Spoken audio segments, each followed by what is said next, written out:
going on with you guys? You know who it is. It's your boy John Mike from down here at Dynamics Music. And I'm down here at Dynamics Music. It's my studio for those who care to know.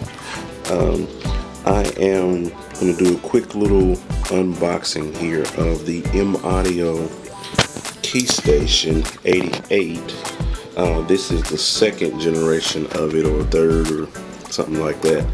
But it's the newest one, the one that just came out, the black one. So I'm gonna do a quick unboxing.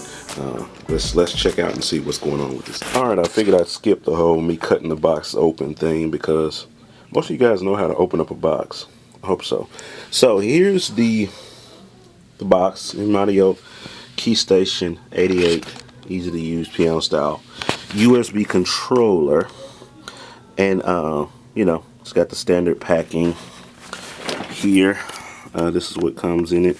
We got the USB cable here. Toss that to the side. You know, you got your standard packing. Why I wanted this one, I had the previous generation of the Keystation 88, but I didn't like it because the keys were extremely small. They weren't full-size keys, but this thing actually has full-size piano keys, so I'm really excited about that. So let's see here. It's got the whole stop, read, do not discard. This is the M-Audio manual. I'd assume I'm just gonna pop this open here. Yeah, you got the do not discard. I'm discarding it. Here's Ableton Live. I've already got that, so I'm just gonna toss that to the side as well, but that comes with it. You got the manual, and I guess this is like a warranty, safety instructions, thing like that. Then it's all wrapped in plastic. Let's see if I see anything else in the box, because it said it came with some other software that may be,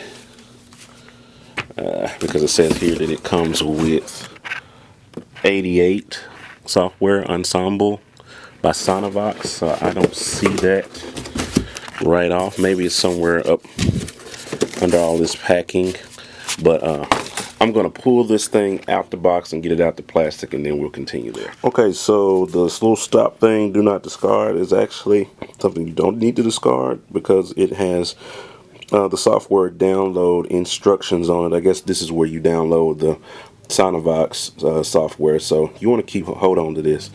So now that I got the keyboard, let's focus in on it. It looks amazing. I actually like the look of it. It actually seems to be a little bit more compact in size. It doesn't look as big as my old 88 was. And like I said, the keys look like they are full size. I'm going to test them. I'm actually going to measure them. I'm trying to compare it. I have a 61 over here. It looks about the same size, actually. No, it looks a little longer than these keys do.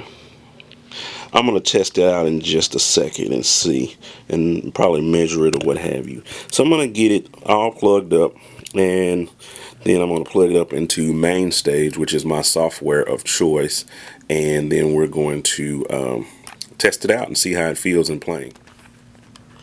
Okay, so here's the back of the keyboard. You know, you got your on off button here, then you got a volume pedal button, sustain, a MIDI out jack, USB plug, which I'm going to be using. It's got a plug for a DC 9-volt adapter, which did not come in the box. That's fine because it's bus powered, because you can plug this up via USB and it'll be powered via that. And that's all that's pretty much on the back. It's just that and the M-Audio sign. I did some measuring, and the keys, I'm going to turn it around here, are not exactly full size. I guess that's what you can call it. They're a little bit bigger than the keys on this one, about 1/4 of an inch bigger. We'll see how much difference that makes once I start playing. But they are a little bit bigger just a little bit longer, not exactly as full size as the one. Like I have a 88 key over here, and I measure the keys on that versus the keys on this one, and they're about maybe like I said, a fourth of an inch smaller than my big one over there. But we'll see what happens. So some other features here. Of course, you got your pinch bend, your mod wheel, octave buttons. Not that you would need that on a 88 key keyboard, and an advanced feature and volume slider. But a feature that they added over here that I'm looking forward to using is a transport control. So you got a basic cursor and a play, a record, and a stop button. So that's going to be pretty cool to kind of use. Maybe I can use it to trigger some things inside Ableton or Mainstage. We'll see how it works. So that's that on that. We're going to hook this bad boy up now and play.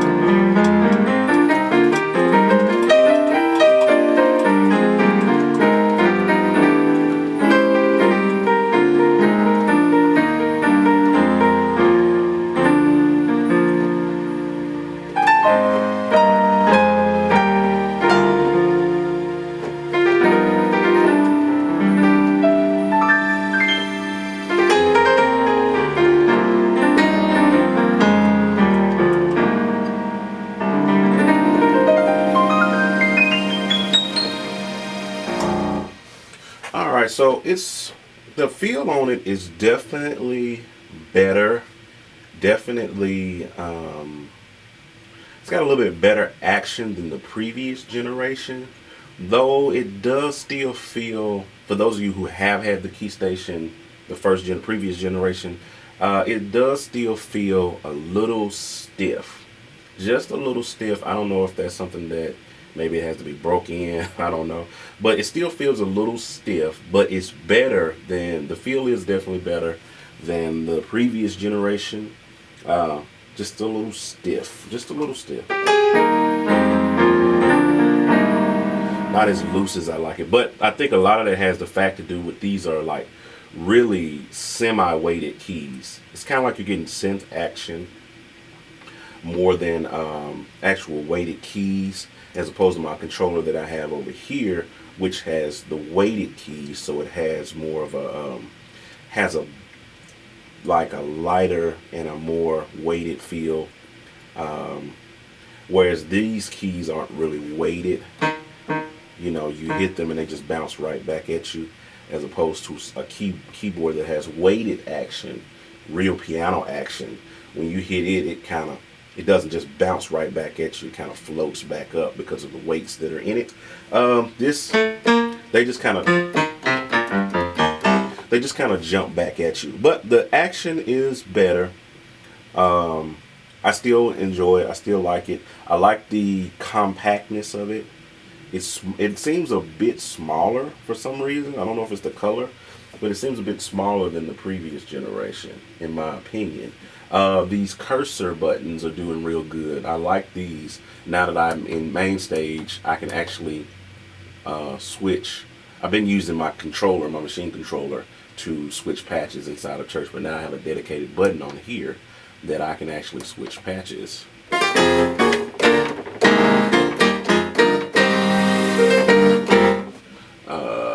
Or, you know, I can jump down to an organ.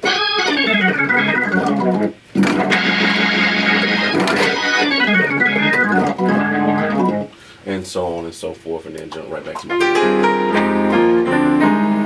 which is pretty good, because when I'm in church I only tend to use about 2 or 3 patches. I have my worship patch,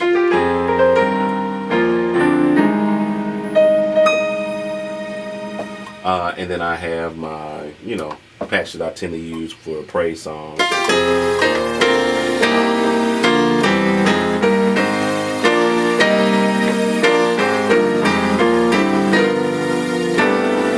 That has, you know, my synth brass and stuff in it for, you know, some of the faster songs. And then my organ.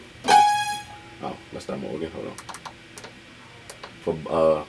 For backing up the preacher. And I have a volume pedal as well. that I use to kind of help me with that organ feel, that organ swell. Overall, I still would rate this as a pretty doggone good keyboard.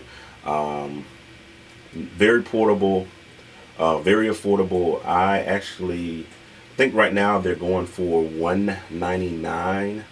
I caught a deal and got mine, I think, for $179 on. I got it on eBay, but brand new, about $199. This is a pretty decent controller, just in my opinion. Somebody else may not like the feel. That's the only caveat, is the feel. The feel of it is not going to be for everybody. Everybody's not going to enjoy this feel, because I've been playing on the older Keystation for a little while, for about a year or so. I'm used to that, action on that keyboard.